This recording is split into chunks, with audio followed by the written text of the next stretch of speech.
Chapter 4. Name change. There are moments in life that seem ordinary while they're happening, yet years later, you realize they quietly changed the course of your future. This was one of those moments. I was only about 2 weeks old, and of course, I have no memory of that day myself. Everything I know comes from the stories my mother and grandmother lovingly shared with me over the years. They told it so often and with such vivid detail that in my mind, I can almost see it unfolding. So, let me use my dad's voice. About 2 weeks after I was born, my mother and I were staying at my grandmother, Betty Porterfield's house. She was my father's mother, a woman known for her strength, hard work, and unwavering determination. Life wasn't easy. Like so many families living in rural Alabama during those years, they worked the land as sharecroppers, planting and harvesting crops that belonged to someone else, while praying each season would provide enough to survive. The house itself was small and modest. Sunlight filtered through the windows, warming the worn wooden floors. Outside, a gentle breeze carried the scent of freshly turned soil, while the distant sounds of farm animals drifted across the fields. Inside, my grandmother and my mother were caring for me, settling into the rhythm that comes with bringing a newborn into the world. Then, without warning, someone pulled into the yard. A vehicle came to a stop. Moments later, there was a knock at the door. Standing outside was Mr. Aubrey, the owner of the farm where my family worked. His visits weren't unusual. From time to time, he would stop by to check on the families who worked his land, making sure everything around the farm was running smoothly. My grandmother welcomed him inside. He exchanged a few pleasant words with both women before asking how everyone was doing. For several minutes, the conversation stayed focused on everyday matters. The crops, the work, the family. Then his eyes settled on me, the tiny baby resting quietly nearby. A warm smile spread across his face. He stepped a little closer. Well now, looks like you got yourself a handsome little fella. My grandmother smiled proudly. My mother couldn't hide the joy in her eyes. As Mr. Aubrey prepared to leave, he paused near the doorway. It was almost as though something had suddenly crossed his mind. He turned back toward them. Have you all decided on a name for the baby? Without hesitation, my grandmother answered. His name is Billy Joe. My mother nodded in agreement, smiling as she looked down at me. For a moment, Mr. Aubrey's face brightened. Billy Joe, huh? He nodded slowly. That's a fine name. Silence settled over the room. Not an awkward silence, the kind that tells you someone is still thinking. His expression changed ever so slightly. He wasn't disagreeing. He simply seemed to have another thought. Finally, he looked back at my grandmother. Billy Joe is a good name. He paused. Then he spoke again. But have you ever thought about naming him Albert? Both women looked at him with quiet curiosity. He continued. You know, after your husband. The room grew still. Everyone knew exactly who he meant. Albert Porterfield, a man affectionately known throughout the community as Bear. Even after his passing, people continued speaking his name with admiration and respect. He had earned that respect through hard work, honesty, and the kind of character people never forgot. Mr. Aubrey smiled warmly. Bear was a good man. His words lingered in the room, not because anyone questioned them, but because they carried the weight of memory. My grandmother lowered her eyes for a moment. She had loved her husband deeply. Hearing his name spoken aloud stirred emotions that never completely faded. My mother glanced from Mr. Albury to my grandmother. Neither woman answered right away. Instead, they quietly considered what he had said. Neither of them could have imagined that this simple conversation, a brief stop by the farm owner, would become part of the story I would carry for the rest of my life. Sometimes the moments that shape our identity don't arrive with fanfare. Sometimes they begin with an unexpected visitor, a simple question, and a name that will follow you for the rest of your days. Albert, known as Bear, before people knew him as my grandfather, and before his name even became part of my story, he was simply Albert Porterfield. Most folks, though, didn't call him Albert. They called him Bear. Growing up, I heard stories about my grandfather long before I ever understood how much his life would influence my own. Everyone who knew him seemed to tell the stories the same way. They spoke his name with respect, almost with admiration. See, before everything changed, my grandfather lived a quiet life in the small town of Fort Deposit, Alabama. It wasn't the kind of place where people hurried through life. Neighbors knew each other. Children played in open yards until the sun slipped below the horizon. The rhythm of each day was set by the rising and setting of the sun. Granddaddy Bear was a hard-working man. Most of his days were spent on the farm. The work was demanding.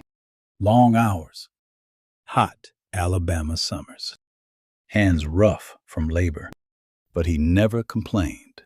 Providing for his family was simply what a man was expected to do. Life wasn't easy, but it was peaceful, at least for a while. Then something changed. No one could ever fully explain why. The peaceful rhythm that had once defined his life slowly gave way to something far more unsettling. It started with the sheriff. For most people in Fort Deposit, the sheriff represented protection. He was the man people called when trouble found its way into town. But for my grandfather, the sheriff became something entirely different. He became a source of constant anxiety. Again and again, the sheriff seemed to be looking for him. No matter where Granddaddy Bear went, it felt as though someone was watching. Someone was asking questions.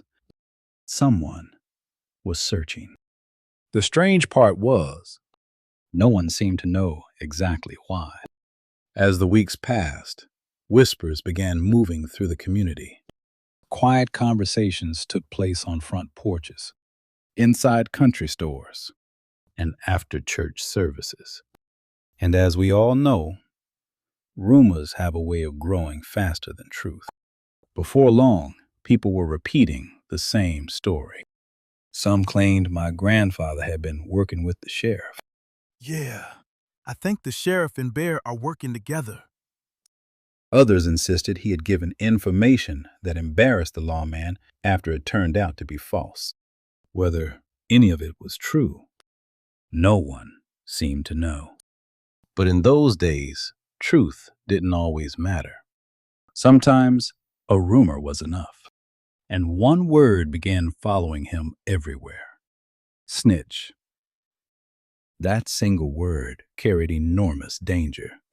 It had the power to destroy friendships, to divide communities, and to make honest people question everything they thought they knew about someone. So, little by little, the people around him began to change.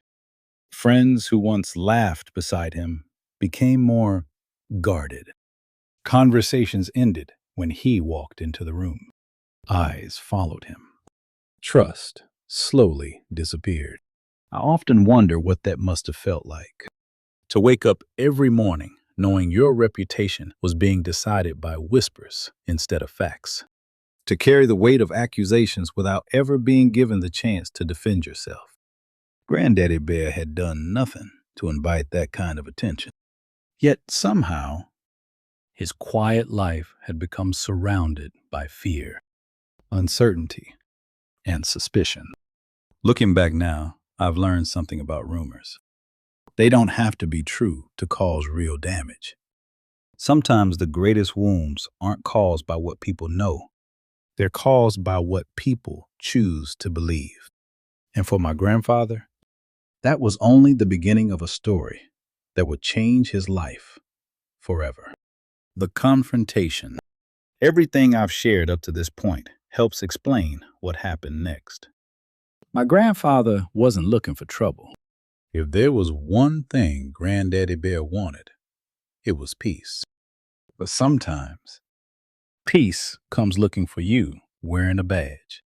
It happened on a Sunday afternoon. Church had just ended. The congregation slowly drifted from the little country church, exchanging handshakes, warm smiles, and promises to see one another the following Sunday.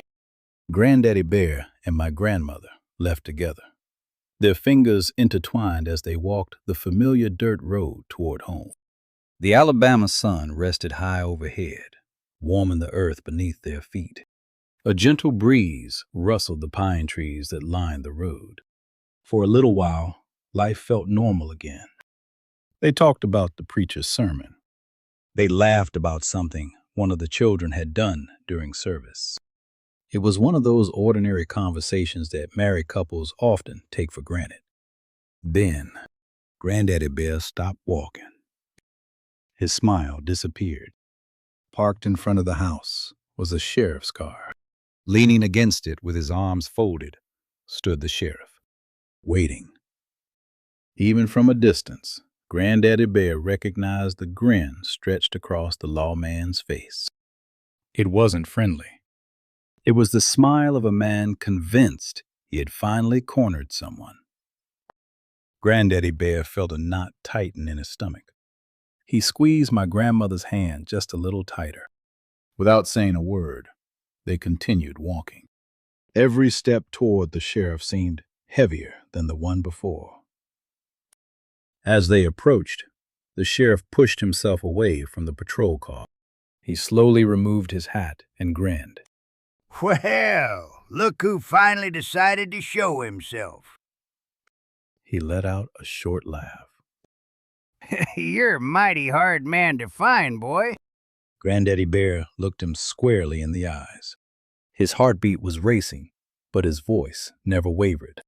Boss, I'm not hard to find. I'm standing right here. The sheriff's grin faded for only a moment.